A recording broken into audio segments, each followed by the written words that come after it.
Hey y'all, it's Rusty with Mossy Oak. I'm out at the range today doing some shooting.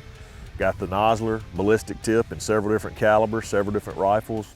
Really working well, love that bullet. And it kind of got me thinking, you know, how does your cartridge selection and bullet selection affect your shot placement on whitetail deer?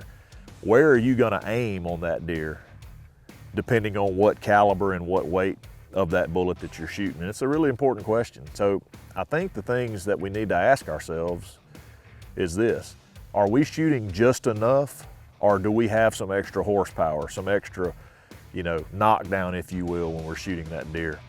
To me, I think you need to lean towards having a little more than you need. You know, I'm definitely not for shooting just enough. And all that goes back to what I was talking about earlier too, about the size deer you're gonna be hunting. You don't need a 300 Win Mag to shoot Texas hill country deer. Nope, absolutely not, you don't. You know, but I would definitely take a 300 Win Mag or something along those lines with a heavier bullet for a big Canada whitetail or Midwest whitetail. You just need to kind of weigh that when it comes to whitetail deer. So talking more specifically what I said before about where you shoot that animal, you got to ask yourself, what are you trying to do? Is it the buck of a lifetime standing out there? Then you want to knock him down right there? To me, absolutely. So I would probably try to go for the shoulders. As long as I've got a big enough bullet with enough horsepower and enough rear end to do the job, I want to take out his running gear. I want to put that bullet through the shoulders, let that bullet get in there and do its job, just like the ballistic tip nosler will do. Drop that animal right there. That's what I want to do. Or if he doesn't drop, he's not going to go very far.